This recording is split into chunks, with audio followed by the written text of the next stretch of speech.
We're getting set for UFC 205 on Saturday night. Frankie Edgar will be in action, taking on Jeremy Stephens. And this, obviously, Frankie, you've done a lot in this sport, but this has to be a real special one for you on Saturday night. Are you taking it in, or will this be something that you're going to reflect on fighting at Madison Square Garden? I'm trying to take it in. It's a very tough thing to do, when you're in the middle of it all. But I'm definitely trying to, make the best of it and try to remember it as well as I can. But, yeah, I'm just happy to be here, man. I'm trying to have as much fun as I can.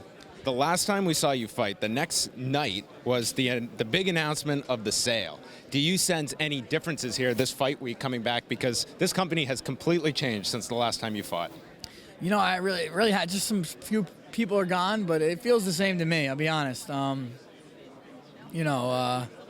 I haven't noticed anything in particularly different quite yet, so we'll see what happens. When Jeremy Stephens was presented to you, he's coming off arguably the biggest win of his career. Was this somebody that you really didn't care who the opponent was? Being on this card was of importance, and coming back so quickly after your last fight? Yeah, I didn't. I told my manager that I want to fight in New York, and I don't care who it is. So just tell me the date, and I'll be there. And Jeremy was one of the first guys to call me out, so it worked out that way. And I'm happy it's Jeremy too, because he brings it every time. He's an exciting guy.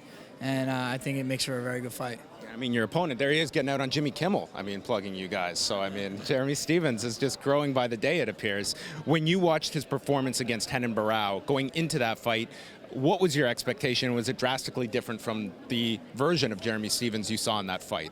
No, not at all. I think Jeremy's a good fighter. He just needed the right opportunity, the right opponents, and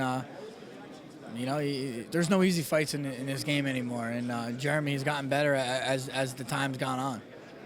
And just preparing for this fight, you've prepared for so many 5-round fights in your history. Do you do a lot differently for a 3-round fight? Is it difficult for you to taper off and train smarter as the years go on? Or is it just a fight camp is a fight camp for you at this point? There's just a little less rounds when you're sparring. Maybe that's probably the only difference. It's a little easier on your body because I don't have to go in there and do, so many rounds in a row. And, as you get older, you get smarter. And that only comes with experience. So as I'm getting older and everything, I think I'm getting smarter at how I approach the training.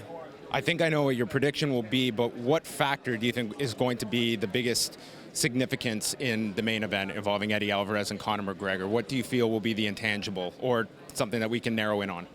I don't know. I just think it's who approaches it the right way. Who has the better, who's more tactical. I think they're both dangerous in their own way. Obviously, I'm riding with Eddie. He's my teammate and good friend, and I think he's got tools to get it done.